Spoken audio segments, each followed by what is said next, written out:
we were talking about the prospect of Zohran Mamdani becoming the mayor of New York and what it would do. Only 59% of New Yorkers say they would definitely stay in the city under a Mamdani administration. 9% said they would definitely leave, and as I mentioned, another 25% said they would consider leaving. Men more likely to leave than women. New Yorkers aged 50 to 64 were the most likely to say they're going to leave. 12% saying they would definitely leave. 23% say they would consider leaving. Poll found 13% of white New Yorkers and 11% of Asian New Yorkers said they would definitely leave. 35% Republicans said they would leave. And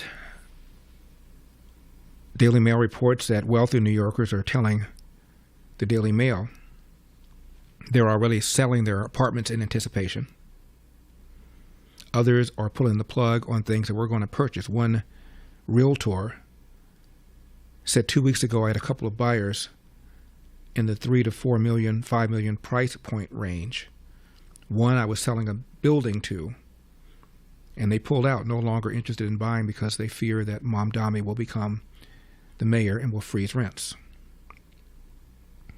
Daily Mail says many people are considering moving to the Carolinas, which offer lower resident income tax and lower property tax. Meanwhile, Florida, Boca Raton, the Republican mayor, said we've been working with business leaders who are already trying to anticipate moving here. I've seen strong enthusiasm. He said they're facing more taxes in New York and likely rises in crime, along with other social problems. They're looking to come to our low-tax, safe, vibrant business ecosystem.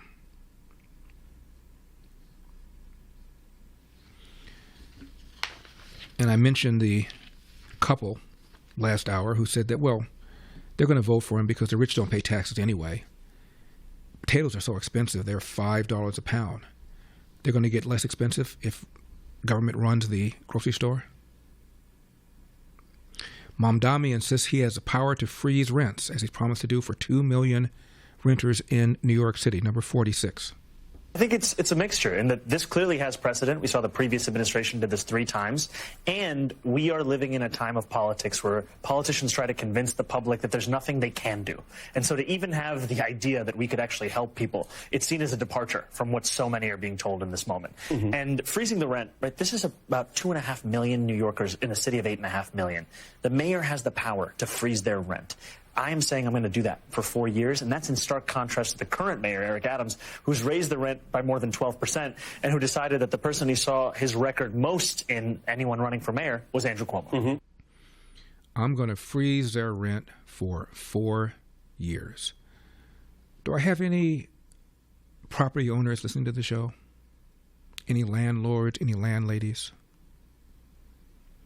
What would you do if government froze your rents for 4 years? Would your costs be frozen? If you still own a mortgage, would that somehow be frozen? Your insurance be frozen? This is just insanity. I'm going to freeze their rent for 4 years. Besides, it's just 2 million out of 8 million, so there's 6 million who won't have any of their property rent frozen. So how can anybody be that stupid?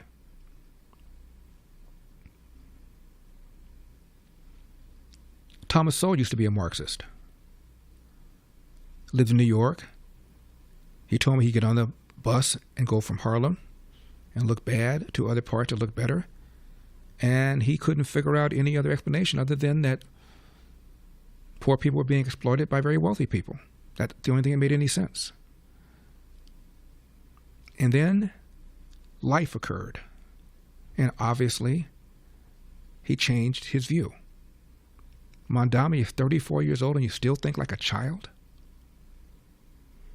That you can just wave a magic wand and cause people to have less cost of living by freezing their rent? You think the person that busted his butt to buy the building and put down 25% would have done so had he or she known that their ability to get a decent return on their investment would be halted by some socialist man? Are you kidding me?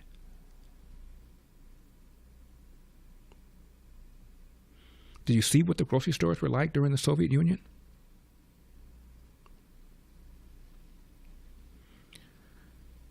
But this person seems to think that, well, grocery stores make too much money. Number 49.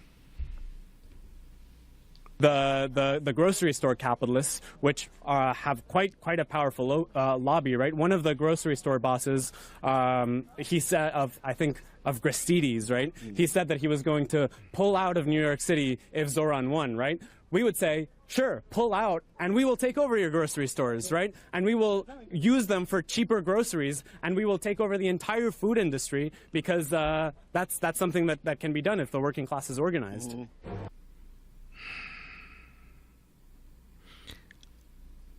I don't know what to say. Do you know what the profit margins are for grocery stores? How thin they are? And these are people who lose their jobs if they don't make profits. But employees of government are supposed to run a grocery store more efficiently, more effectively than the private sector. Let me hear this gentleman one more time, number 49. He probably went to the grocery store capitalists, which have quite a powerful lobby, right? One of the grocery store bosses, he said of Gristedes, right? Mm-hmm. He said that he was going to pull out of New York City if Zohran won, right? We would say, sure, pull out, and we will take over your grocery stores, right? And we will use them for cheaper groceries, and we will take over the entire food industry, because that's something that can be done if the working class is organized. Unbelievable. I know people that sell things to places like Costco and Walmart, and they're always being pressured to lower their costs, to produce more for less. And you really understand a business like this? I don't know if this guy that we just now talked to has ever run a hot dog stand. I doubt it. Mamdani talks about his economic agenda. You know what it is? Trump-proofing New York City. Number 48. So this is our revenue plan. This would more than pay for our economic agenda. It would actually allow us to start Trump-proofing our city. And what I mean by that is we're seeing right now what the Trump agenda portends for New Yorkers. This is a man who ran a presidential campaign on the premise of cheaper groceries that is now trying to cut SNAP benefits to make it even harder to afford those same groceries.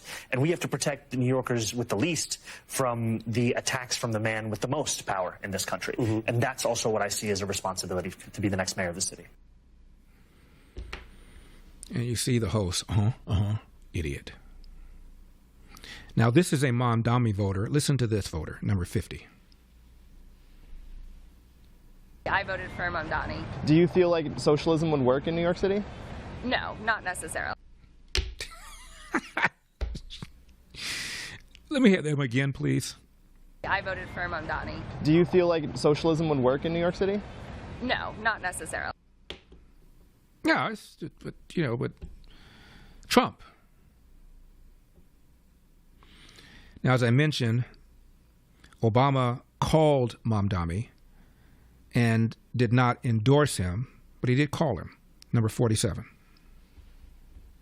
Your campaign's making news with President Obama calling you. He says you're impressive to watch. Can you tell us what you talked about, and do you want his endorsement? You know, I appreciated that conversation with the president. I appreciated his thoughts that he shared about our campaign. And I also shared with him that when I was facing the bigoted and racist attacks, especially that have amplified over the last few weeks, that I looked to his State of the Union, a State of a More Perfect Union address as an inspiration for how to rise above the 24-hour news cycle of an electoral campaign and speak to the soul of the politics in our city and in our country. And I really appreciated the model that he presented. Did you tell him as a nominee you would like his his endorsement? I didn't bring up endorsements because, frankly, in these final days, the only endorsement I'm looking for is from that of the people who call the city home. Let's talk a little more policy because budget's a big deal. Your platform says you'll raise the corporate tax rate to 11.5%, and you point out, just like neighboring New Jersey, that's 5B, and then tax the wealthiest 1% above basically people over millionaires, the flat 2% tax. That's 4B. Go ahead, 4B, okay. And they're just going to stay there and put up with it. You don't become a millionaire by being an idiot. For full shows, live and on demand, it's Salem News Channel.